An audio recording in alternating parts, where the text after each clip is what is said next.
Hi,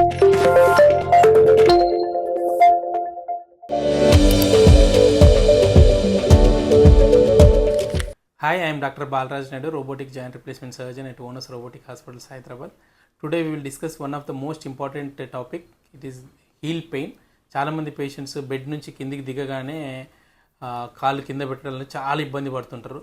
and అక్కడ నుంచి బాత్రూమ్కి వెళ్ళి రావడానికి కూడా చాలా ఇబ్బంది పడుతుంది. దాన్ని హీల్ పెయిన్ అంటారు. హీల్ పెయిన్ రావడానికి ఈ ఏరియాలో చూసినట్టయితే మీరు కంప్లీట్గా జాయింట్లో పెయిన్ ఉంటుంది. పేషెంట్ అడుగు తీసి అడగడానికి చాలా కష్టంగా ఉంటుంది. దీనికి మెయిన్ కారణము యాంకిల్లో 3 బర్సా ఉంటాయి. ఒకటి సబ్క్యూటేనియస్ క్యాల్కేనియల్ బర్స్ అంటారు, ఒకటి రెట్రో క్యాల్కేనియల్ బర్స్ అంటారు, మూడోది యాంకిల్ బర్సా అంటారు.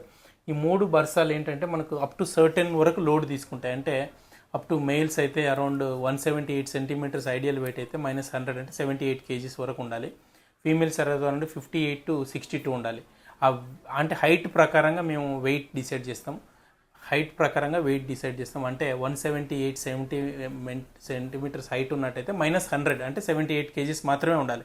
ఫీమేల్స్ అనుకోండి 160 సెంటీమీటర్స్ అంటే 60 కేజీస్ వెయిట్ మాత్రమే ఉండాలి. దాన్ని దాటిన తర్వాత ఎక్కువ కేజీస్ వెయిట్ పెడితే ఈ బర్సా అనేది లోడ్ తీసుకోదు. అంటే it's like air bag to the car, ఎట్లాగో మనకు కూడా air bag to the ankle అన్నట్టు. అప్పుడు ఒకవేళ వెయిట్ పెరిగినట్టయితే ఆర్ బాడీలో విటమిన్ D3 తగ్గినట్లయితే ఇది ఒక చిన్న ముళ్ళులాగా ఫామ్ అవుతుంది. అంటే స్పర్, అంటే హీల్ స్పర్ అంటారు. అప్పుడు పేషెంట్ పొద్దున్న లేచి అడుగుదాం అంటే చెప్పు కింద రాయి వేసినట్లుంటుంది.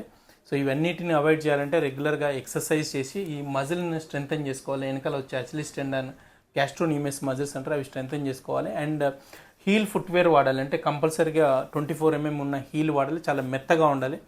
ఆర్ఎల్స్ they can put some kinds of insoles which will protect the heel. So thank you for watching my channel.